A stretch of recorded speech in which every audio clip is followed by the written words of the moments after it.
नमस्कार। आज हम भाग क्रिया की दूसरी विधि जिसे सूत्र परावर्तित योजित कहते हैं उसके बारे में पढ़ेंगे। भाग क्रिया की तीन विधियां हैं, उनमें से पिछली विधि में सूत्र निकलम से आपने भाग क्रिया पढ़ी। यहाँ पर आप सूत्र परावर्तित योजित से भाग क्रिया पढ़ेंगे। भाग क्रिया में आपके दो संख्याएं होती हैं, एक भाज्य एक भाजक। पहले ही बताया, भाज्य वह संख्या जिसमें भाग देते हैं, भाजक वह संख्या जिसका भाग दिया जाता है। आप पहले भी जानते हैं कि सदैव भाज्य संख्या भाजक संख्या से बड़ी होती है। भाज्य संख्या भाजक संख्या से बड़ी होती है। अब हम क्या करें? हमको करने के लिए सबसे पहले ध्यान रखना है कि सूत्र परावर्तित विधि हमारी कैसे प्रभावी हो।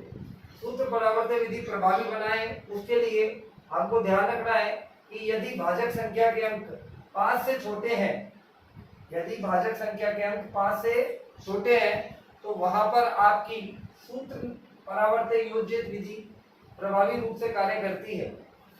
करना क्या होता है? करना ये है, सबसे पहले आपको दी गई भाजक संख्या के आधार पर आधार का चयन करना होता है। अब आधार क्या हो? तो आधार के लिए आपके पास पहले के समान 10, 100, 1000 या 10 की घात के रूप में संख्याएं होनी चाहिए, तो हम उसको क्या देते हैं? आधार। अब करना क्या है? तो आपको ये ध्यान रखना है कि यहाँ पर आपके जो आपकी आधार का चयन करते हैं उस आधार के आधार पर आपको निकालना होता है विचलन। विचलन का सूत्र यहाँ पर पहले के सूत्रों के उल्टा है। पहले हमने पढ़ा था विचलन के लिए आधार माइनस संख्या, यहाँ पर विचलन का सूत्र उल्टा होगा, मतलब संख्या माइनस आधार। अब विचलन का सूत्र जब संख्या माइनस आधार है तो हमको ये याद रखना है कि जो विचलन हमारा प्राप्त होगा उसके अंक, यहाँ पर ये याद रखना है कि विचलन से प्राप्त अंक का परावर्तित करते हैं। विचलन अंकों का परावर्तित, अर्थात परावर्तित का मतलब यदि विचलन आपका धनात्मक है,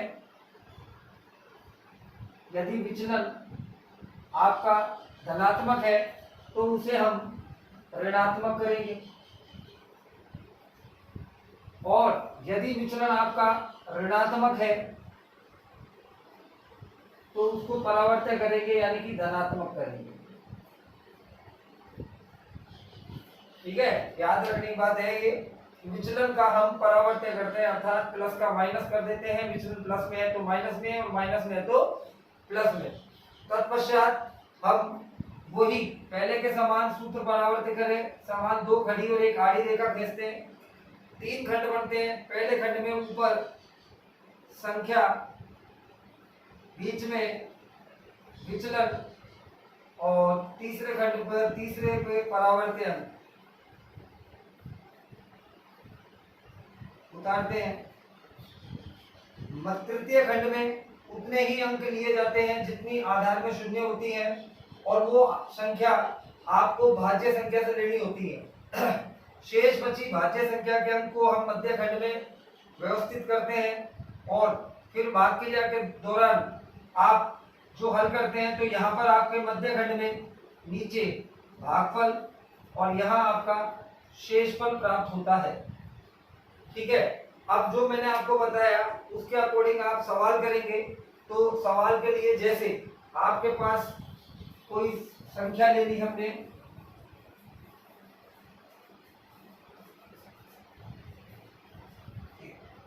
संख्या ली आपने, जैसे आपने संख्या ले ली कि 133 भाग 131। 133 में आपको भाग देना है 131 का। तो सॉरी, यहाँ पर आपकी ये भाज्य संख्या हुई, ये भाजक संख्या हुई। तो सर्वप्रथम भाजक संख्या के आधार पर आपका चयन होगा आधार का। अब आधार 131 के लिए आधार आपका होगा 100।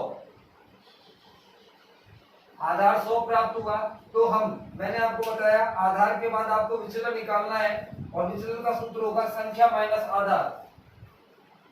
विचलन का लिए संख्या माइनस आधार, संख्या 131 माइनस आधार 100, तो विचलन प्राप्त हुआ 3 और 1, 2 अंकों में 31।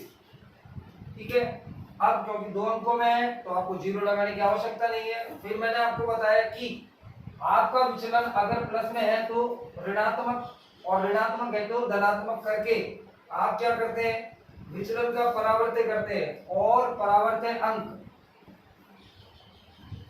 आप प्राप्त करते हैं। परावर्त्य अंक, तो परावर्त्य अंक कैसे होंगे कि ये प्लस के है ना दोनों, तो इस प्रकार ऊपर डैश ये जो ऋणात्मक चिन्ह लगाकर आपने चिन्ह परिवर्तित करके विचलन को प्लस का किस कन्वर्ट कर दिया ऋणात्मक में।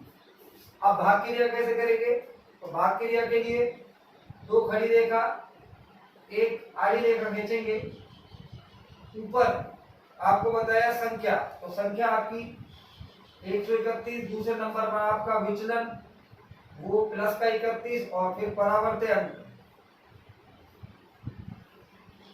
तो वो आए। अब आपके आधार में, क्योंकि आधार 100 था तो आधार में 2 जीरो है, तो अपनी भाजक संख्या के 2 अंक तृतीय खंड में उतारेंगे, शेष बचे अंक मध्य खंड में थोड़े थोड़े गैप में उतार देंगे। अब करना क्या है, करना कुछ नहीं है, सूत्र विकलन के समान ही यहाँ पर भी पहला अंक सेम टू सेम नीचे उतरता है।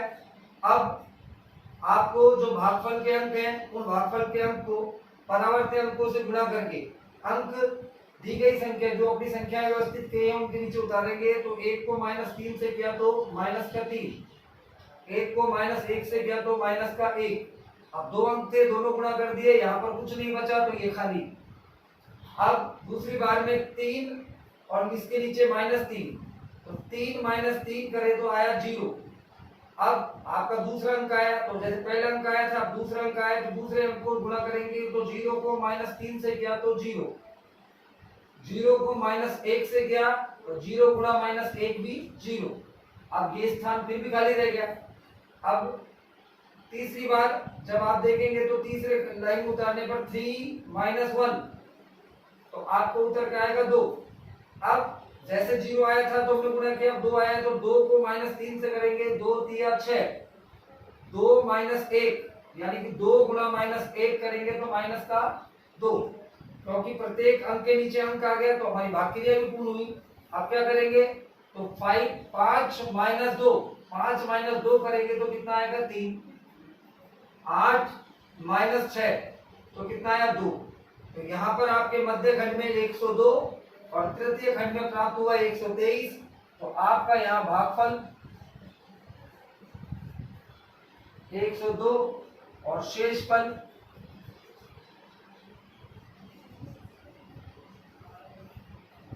23 प्राप्त हुआ। तो इस प्रकार हमने सूत्र परावर्तित विधि से जो भाग क्रिया पढ़ी है उस भाग क्रिया के आधार पर आपको कुछ एग्जाम्पल आपके घर पे करने के लिए मैं दे रहा हूं, जिनको आप इस विधि का उपयोग करके घर पे करने का प्रयास करें। जैसे आपको हल करना है 3994 में भाग देना है 121 का,